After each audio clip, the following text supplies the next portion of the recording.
Good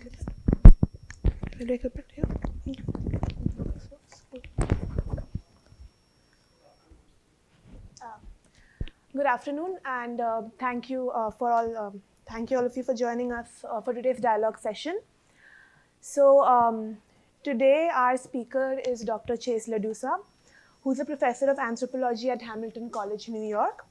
He's the author of two books, Hindi is Our Ground, English is Our Sky, Education, Language and Social Class in Contemporary India, which was published in 2014, which was an ethnography of Hindi and English medium schooling in Varanasi, and House Science and Collegiate Fun, Sex, Race and Faith in a College Town, which was published in 2011, which was an ethnography on the lifestyle of undergraduates in the US. He has published in several well-regarded journals such as the American Ethnologist, Language and Society, and Journal of Pragmatics on issues of language and education in India and the US. And he's also the editor of the Journal of Linguistic Anthropology and currently conducting a research looking at the linguistic practices of coaching education in Delhi. And the abstract for today's talk he'll be giving us is, this presentation offers reflections on fieldwork among coaching centers meant to prepare aspirants for the Union Public Service Commission or the UPSC examinations. Popularly claimed to be the most competitive examination in India, if not the world, the UPSC underwent significant changes in 2011. This precipitated a major controversy just a few years later. Fieldwork revealed that certain ideas about language underpinned the controversy, but that such ideas do not fully account for the changes manifested by the coaching industry. Some developments and innovations in the coaching industry fly in the face of some of the stereotypes often raised about the language medium division. Thank you, sir, for joining us. We're really looking forward to your talk. Thank you so much for the introduction. Thank you to the Dialogues team for all of your help and your work, and to Jason and Nishant for inviting me to your lovely campus. I'm Chaise Ladousa. I'm from Hamilton College, and I'm a linguistic anthropologist. And I'm going to talk a little bit about linguistic anthropology and the sort of the project that gave birth to the project that I want to talk about first a bit. So some background. Language is not something that's like a code. Once deciphered, becomes knowable, but is something that is embedded and always changing in context and in material relations. And this will play a part actually in how I approached my project. My own work in linguistic anthropology began in Varanasi, a city, as you all know, is in eastern UP, in 1994 in a Hindi language program there in the city. American Institute of Indian Studies. In 2006, I began fieldwork asking what is the changing relationship between language and political economy in late 20th century India. That was my big question. And of course, schools are a locus of social reproduction, par excellence, some have argued. And I very quickly found that schools were indeed a major means of linking language with aspects of the world for just about everyone, whether they were engaged in schooling or not. I learned quickly that the notion of medium was a way that people talked about language and that schools represented themselves through advertising in terms of medium. You know, we are either explicitly, we are an English or a Hindi medium school, or they made obvious through script and language combinations that they were such.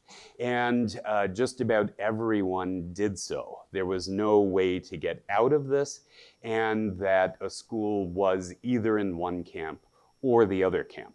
Very unfortunately, Urdu medium schools, which had not exactly flourished, but which had existed in Varanasi before, by the 90s were not part of this arrangement and were considered schools that really drew a minority population. Looked down on in all sorts of ways. I visited schools themselves. I visited 3 different schools.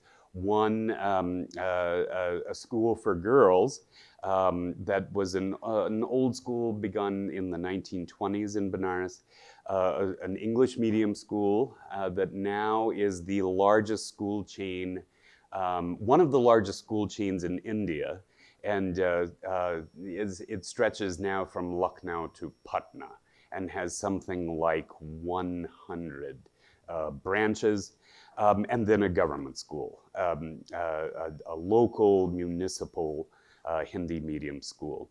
And schools can be described in all sorts of ways. In Varanasi, there's just about every kind of school one could imagine.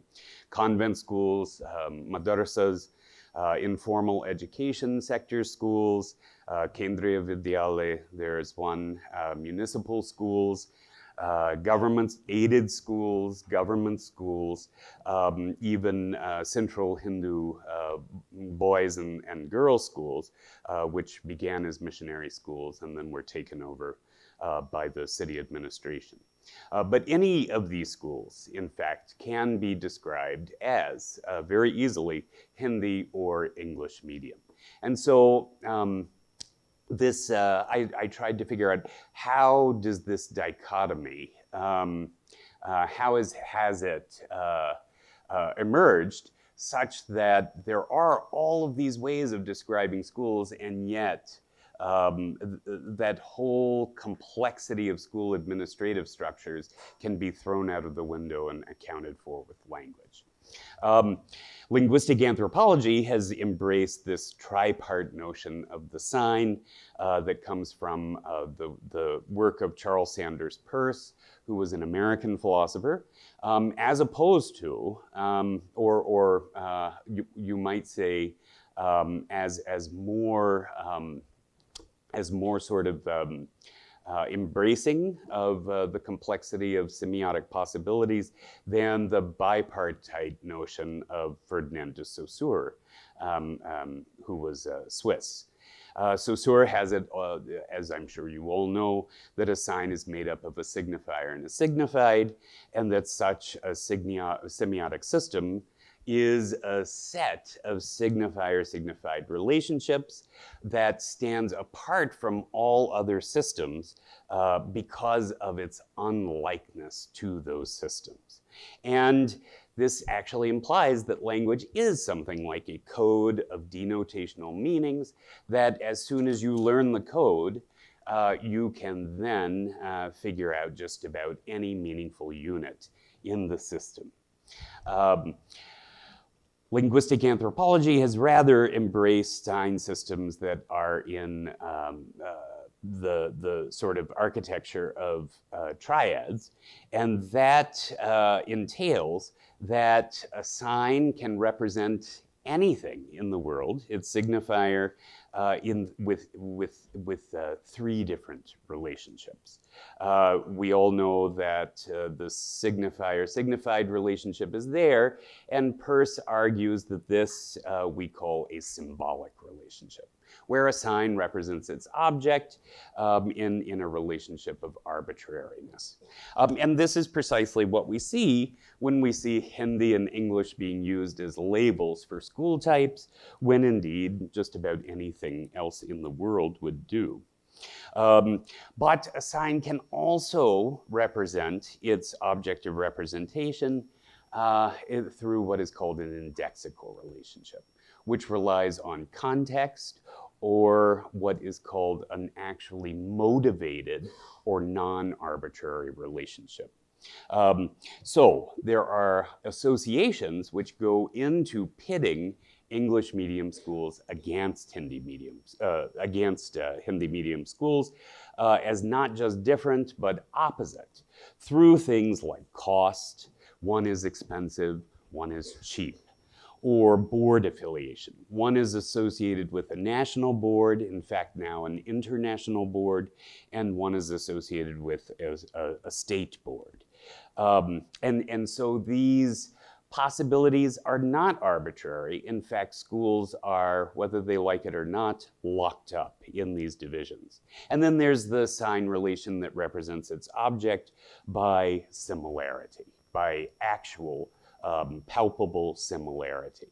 And these similarities can actually can trump, you might say, contextual relationships, such that students who happen to go to Hindi medium schools can be described as lacking in personality traits.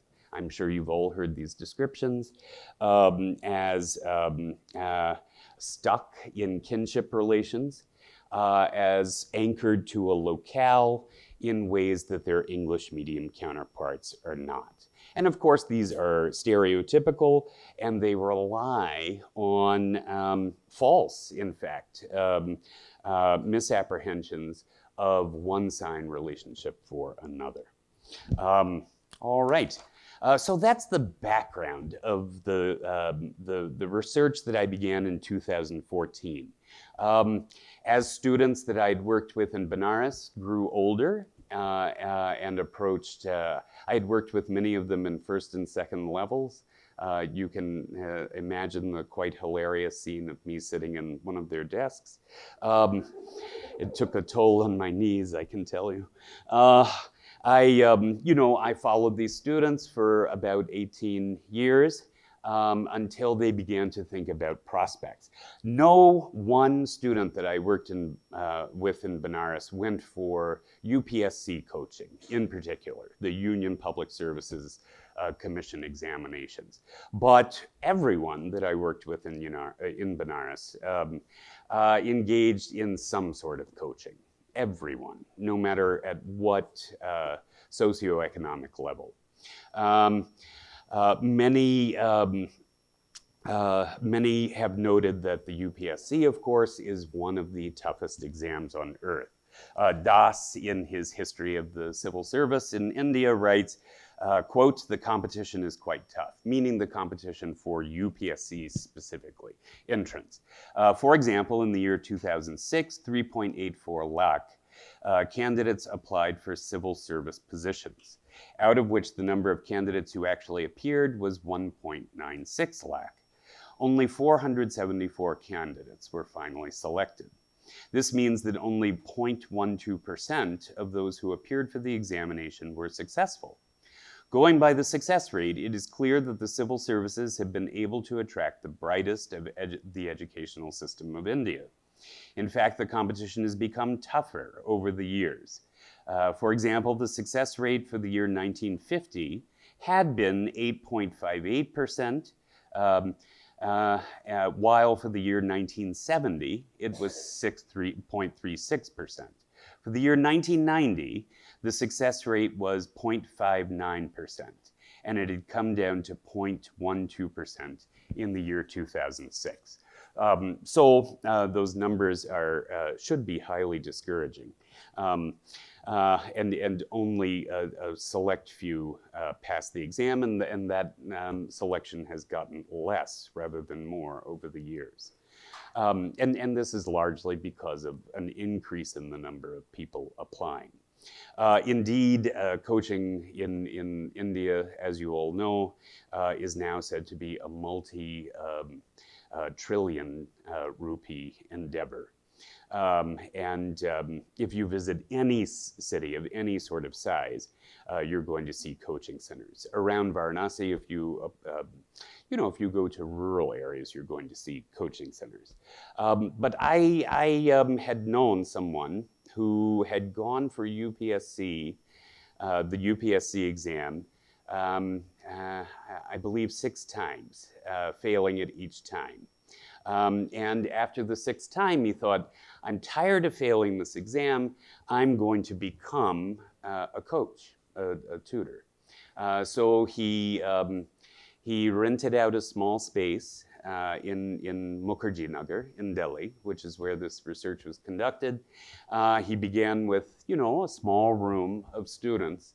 And now he's managed to buy a building in Mukherjee Nagar, which is no small amount of money. With coaching centers often comes spectacular real estate speculation. Now has something like 1,500 students in each batch, right? himself has now purchased another coaching center and begun to collect, in fact, overhead on that coaching center's business. There are all manner of types of relations like this, and very few are as successful as this fellow has been. And in fact, the hardest probably life of a tutor is the tutor who has to work for such a person and themselves circulate through offices. Sometimes I do know one person who's considered quite successful, but he has to regularly shift between Patna, Varanasi, Lucknow, and Delhi, just to manage to put together something like a livelihood out of his coaching endeavors. Something like the fate of adjuncts, I think, is what we're talking about. All right, for some context, temporal context, in 2011, there was a shift in the UPSC exam. There always had been a three-part system to the exam. There are preliminary tests that students sit for based on the results of those preliminary tests. And usually that first round, it usually flushes about half of the students out of the competition. Only about half actually advance to what is called the mains. The mains is a battery of tests, several papers in general subjects, and 2 specialized subjects tests have to be completed by each student. And then finally, there is an interview stage. And if you make it to the interview stage, you're incredibly hopeful because not many people do. And then based on the results of the interview, the next year of the UPSC is selected. Something new was added in 2011, and that was called the CSAT, the Civil Services Aptitude Test. And this is when trouble, in Delhi at least, began. For example, from a newspaper report, hundreds of UPSC aspirants clashed with police and blocked traffic in Mukherjee Nagar on Thursday, demanding the scrapping of the Civil Services Aptitude Test. This was during the summer of 2014 in the UPSC examination. According to police, around 8 p.m., about 600 to 700 UPSC aspirants from coaching centers and hostels in Mukherjee Nagar assembled on the Gandhi Vihara Road and shouted slogans demanding a written confirmation from the government that the CSAT would be scrapped. Other students protested in front of the UPSC secretary, and other students actually traveled to the brand new Prime Minister Narendra Modi's residence and protested in front of his house. This was considered by some to be the first test of the new BJP government at the center. This test, the CSAT test, includes general knowledge, like the other mains exams, but also contains a section called deductive reasoning, which is as broad as it sounds. And also this test does require some knowledge of English. And this is why the protests began. This really irked the Hindi medium students who were studying in Hindi medium coaching centers for the UPSC. And what also irked such students is that after the introduction of the CSAT exam, the number of Hindi medium students who were successful in the overall UPSC began to plummet. A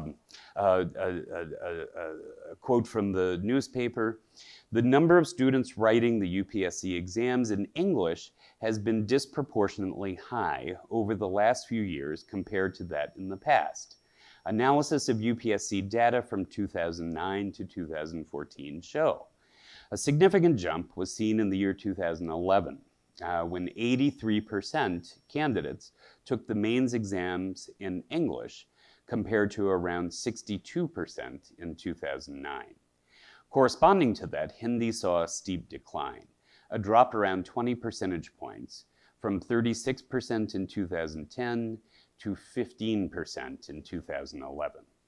This sudden change coincides with the introduction of the CSAT examination in UPSC prelims in 2011.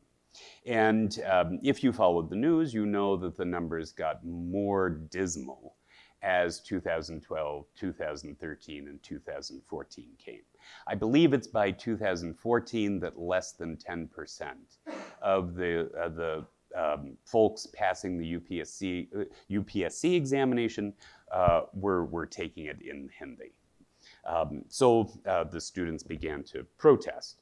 And of course, some newspapers called them riots. There were several medium sort of relevant things that were used to describe the decline of Hindi medium success on the exam. It's well known, at first these were rumors, and then they were confirmed to be true, that part of the UPSC exam in Hindi was the English exam run through Google Translation, which is supposed to be the work of the central government.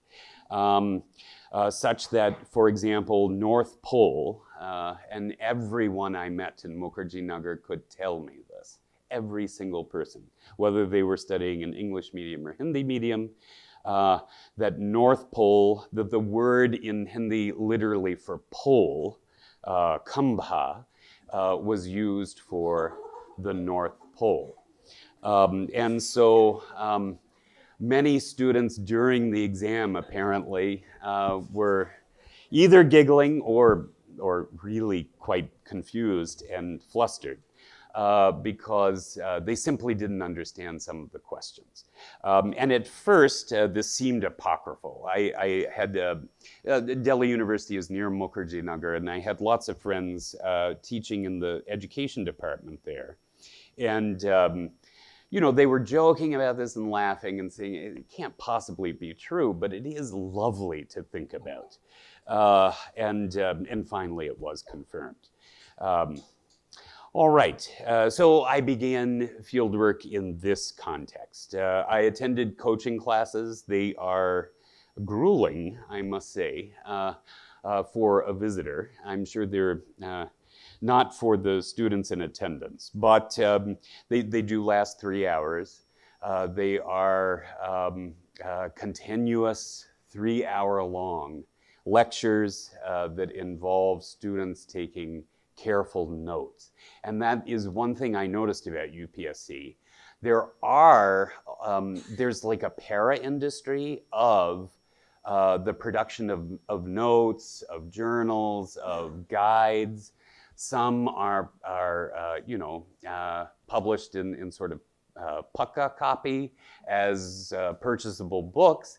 Most are available outside of these coaching centers right there in Mukherjee Nagar in the thousands. And they are mimeographed and stapled, right, versions of what students can purchase to study for these exams. But by and large, what students study is what they actually produce during the coaching sessions themselves. So I then interviewed students, I interviewed teachers, and collected some of the materials used for coaching. There was no way to collect much because anyone who's ever been to such a place knows how much of this material is being produced. There are nearly 100 special papers, each with, for example, someone who fails the test thinks, I will write the next study guide for this special paper, and then competes with everyone else doing the same in this mind-bogglingly complex market. So that, for example, there's a qualifying paper in Hindi. I found at least 400 or 500 versions of study guides for qualifying papers in Hindi, available for, let's say, 25 rupees a piece, in some sort of stapled together form in these various markets. So the state of coaching is incredibly entrepreneurial, top to bottom, at every level. And at the same time, you have these teachers on contract who travel. So what this does is it produces this center-periphery relationship, at least in the Hindi belt, where we know that the majority of UPSC aspirants come from. Most of the students studying for UPSC are from Uttar Pradesh, Bihar, and parts of Jharkhand. And this is for lots of different reasons. Biharis and people from UP were early on very well represented in the civil services in India, and then employment possibilities in those areas drive people to take these exams, or go for them at least. One such teacher, for example, put me in touch with a Delhi franchise of a coaching center in Varanasi. And what I found here was a very, very similar construction of imagining Delhi vis-a-vis places in Uttar Pradesh and in Bihar, very, very much like I had found in my earlier research among schools. And that was basically to make a pretty elegant and complex system of comparisons blunt, that school children in Delhi do not learn Hindi properly, and that their Hindi is inadequate, and that several of these contractual teachers who were all from Bihar and Eastern UP, which probably had a great deal to do with their prejudices, said, we love to go to Varanasi, Allahabad, Lucknow, and Patna to do coaching, because there it makes our ears happy to hear that, some would put it as bluntly as some people can still speak our language, and some would say, that these students' Hindi is so incredibly competent, and that their knowledge about Hindi is even developed. And so that was one way in which language medium is quite operative in coaching centers, and is used in coaching centers in order to compare one place to another. Another, however, way that medium figured in every place that I worked, whether in Varanasi or in Delhi, is that there was a refrain from coaches teaching in both Hindi medium centers and English medium centers, that one of the reasons that Hindi medium students have suffered in the exam is that they have learned in a system that, whereas their Hindi is quite good, they have learned to take exams and to respond to any sort of pedagogical prompting generally by rote, by cramming for exams, and by memorizing answers. And many of the coaches would actually pantomime to me a student sitting there imagining which of, let's say, 15 possibilities of questions was actually going to be asked by the teacher next. Some of the coaches said they have their answers memorized, ready to go.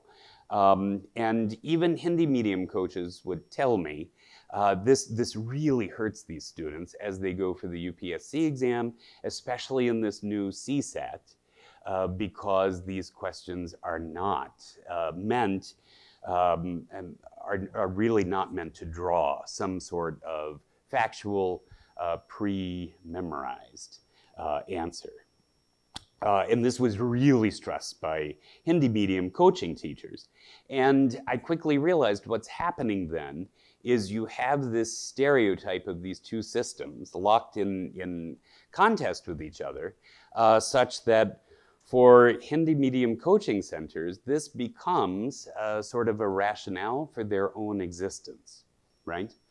You have a declining number of students taking the exam in Hindi. You have coaching teachers who need students and want continuous business. And so this stereotype of a type of pedagogy that happens in one medium school versus another, which you know is not all-encompassing and cannot possibly be elegant enough to describe what kinds of backgrounds, let's say 200 students who have all passed university examinations are now going for UPSC coaching. You can't imagine that this medium divide truly separates one sort of coaching aspirant from another sort of coaching aspirant. And yet, in class, for example, this idea of being flexible, of being entrepreneurial, of being a kind of person who is willing to step up to a challenge, to think differently than oneself, is really being aimed at Hindi medium students in particular, and has become a teaching strategy in itself of Hindi medium coaches. They themselves are very vociferous about this, and claiming that English medium students are somehow better equipped and better able to engage in this kind of exam taking. At the end of this kind of diatribe, coaching centers, whether they were English medium or Hindi medium, always ended with, and yet all of these students are equally intelligent, right? It's not that Hindi medium students are less intelligent than English medium students, it's just that they're not as flexible and not as adaptable. This word adaptable was used in almost every interview that I conducted. And I would say that I talked to at least 15 coaches in each medium. All right, how much time do I have? Sorry, Nishan. 10 minutes, great. One of the ways that Hindi medium also is continuing in coaching, even though this sort of disastrous result in its showing in UPSC exams is that in Delhi, one has a very, very particular and routinized way in which coaching occurs. The student takes the metro sometimes to GTB Nagar. You can imagine what that metro stop is like. Anyone who's been there has fought to get out of the station and immediately into a vehicle which is crammed with people taking you 2 kilometers north to Mukherjee Nagar, or students have rented flats in Mukherjee Nagar with each other. And I asked students, the student who I would say reported the lowest number of roommates, said that 8 students were living in a flat meant for one. I knew students who said they would take turns occupying the flat, and as many as 14, 16 people lived in a single flat in order to be able to afford just to be around this area that's become so expensive. And in Delhi, the teacher of the coaching center is something like, I must say, a celebrity, right? They are venerated in a way that I have seen no other teacher in India venerated. They are treated with a huge amount of respect. And the details we can talk about elsewhere, but one thing that I have noticed is I know lots of university professors in India who say, you know, we have personal relationships with our students. We do the same sorts of things that these coaching center teachers claim to do with their students. Tell white lies to their parents, these kinds of things, to allow for the students to negotiate their lives, in a way that they feel is comfortable, and often to get out of life's dilemmas. But one thing that does differentiate, and yet every student every single student that I talked to working in coaching services said, this is the deal. My coaching center instructor actually cares about me, right? My university professor did not care. And that's how the conversation would begin, and then would lead to, and my coaching instructor can actually do something for me, whereas my university instructor could not. And I think what this is about is actually about the whole way in which the coaching center supports this idea of the coach or the tutor, the teacher, as someone who can have some sort of effect on the world and, more importantly, perhaps, accumulate relationships and accumulate capital. These coaching teachers, the students see actually buying property. They see them hiring ever-increasing numbers of office staff. They see them upgrading furniture, upgrading the interiors of their coaching centers, which of course are all privately owned by someone. Not usually the people actually teaching in the room, but by someone who at some time was a coach. And I think that that's what the students are actually getting at. And the students know that if they do somehow get lucky enough to advance to UPSC, then their relationships with others really will become quite lucrative. Insanely lucrative. I promised the coaching centers that I wouldn't reveal particulars of what I witnessed there, but sometimes people who had gotten posts through UPSC would come to the centers and discuss things that there was nothing wrong with what they were discussing, but one had no question that the coaching instructor was going to get the possibilities in some sort of way of making some sort of investment in something in the future. And usually it had to do with something quite large and something where the whole of India basically becomes your investment platform, right? And I'm sure that some of this stretches to international possibilities, I'm quite certain. As opposed to this, as opposed to all of this, almost something like a guru-shishya relationship, where the guru, of course, is a rampant capitalist. You have, as opposed to that sort of relationship, franchises that are beginning in places like Varanasi, Lucknow, Kanpur, where that sort of relationship actually is not the anchor between the students and the coaching center. And the reason I say this is because it's a bit ironic. The coaching centers that are out, let's say, for lack of a better way to put it, out in these peripheries. Peripheries meaning these places where the coaching center has been franchised and literally, it's sort of like McDonald's. You buy the name of the coaching center, and you've got that name, and you've got their logo, you've got all of their teaching materials, and you just need to get some instructors on your hands, and some students, of course.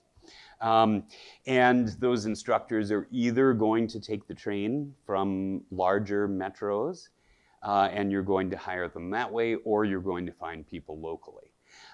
There hasn't yet, at least by the time that I started this research, in 2014, 2018, I was able to revisit all of these sites. You hadn't yet gained this sort of relationship between student and teacher.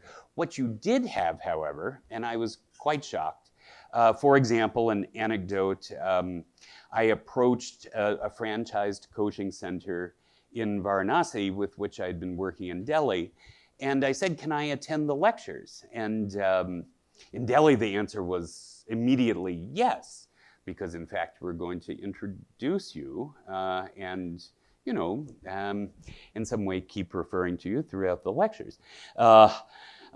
So, you know, there was some sort of added benefit to having a foreigner at the coaching center. In Varanasi, this was nothing. You know, yes, but why? Do you really want to know about blood typing and metabolic processes? I mean, this afternoon, is that really what you want to sit through? And I would say, well, no, I just want to look at the teaching style and how teachers interact with students, all of those things that the linguistic anthropologist would want to do. And the answer was, well, you can sit there, but you can't write anything down, and you can't film anything or record anything. And the first time this happened, and it happened regularly, I sort of was, I thought, you know, there was some sort of joke that I didn't understand. Finally, they said, these teachers are being broadcast, right, out to rural areas. I said, out to rural areas. Yes, Mirzapur, Ghazipur, Robertsganj, right? In these small towns, there is a room, very much like the one we're sitting in, where there is a CCTV television screen and a whole batch, a whole group of UPSC candidates are watching this lecture. And in fact, these teachers own these broadcast lectures. And you know, I don't think it was actually the teachers who owned them. I think it was the coaching center. And the coaching center, one owner of a franchise said, you know, if we ever did, for some reason, very sadly lose one of our teachers, we would always have their lectures. So we could offer this again to a new batch. And this was something really quite surprising. In Delhi, part of what makes coaching work is that idea that the student has that she usually has a relationship with the coaching teacher, and a relationship that entails being able to talk to him after class, being able to have his mobile number and call him at any time, et cetera, et cetera. Whereas, you know, in these smaller franchised markets, what you have is really an innovation of technology that is really based on a very different relationship between teacher and student, and which really doesn't have any regard for language medium whatsoever. This is true of Hindi medium coaching centers, true of English medium coaching centers, that they are now in the business of actually producing televised broadcasts to, you know, much smaller and one can imagine what much more limited in resources, much poorer areas further away. A final word, I'm beginning to consider this new research in coaching to think about that earlier research of language medium politics in schools. And I've been amazed at the change in the way that the discourse of medium works in schools. I understand a lot of you have read the book that the work on language medium in schools was about. And many of you also know, probably in a much more enlivened way than I do, that the whole discourse of the way that language medium works in the way that people imagine school difference in India, especially in the Hindi belt, has changed radically since I did the research. It's heartbreaking to me, of course, and many of the people I knew in the field, but the idea of a viable Hindi medium school, pre-university I'm talking about, attracting middle class students is not really a part of the way that people think about the world any longer, which is quite shocking. It hasn't actually been that long. I have to tell you, young people, this has happened in your country in the last 8 years. It has been this fast. And there are all sorts of reasons for this, all sorts of reasons. One is the Right to Education Act and the unforeseen consequences that it has actually brought about in the way that Hindi and English are imagined as possibilities in school, and the way that government schools and partially aided or private schools have changed. They're still differentiated, and in fact their differentiation has grown, but language doesn't play so much of a viable role in any kind of competitive spirit of a school that one would imagine going to if one were to have further educational pursuits. And I'll end on that terribly sad note, but and we can talk further in discussion. Thank you for having me and for talking about the research. Thank you so much. Yes.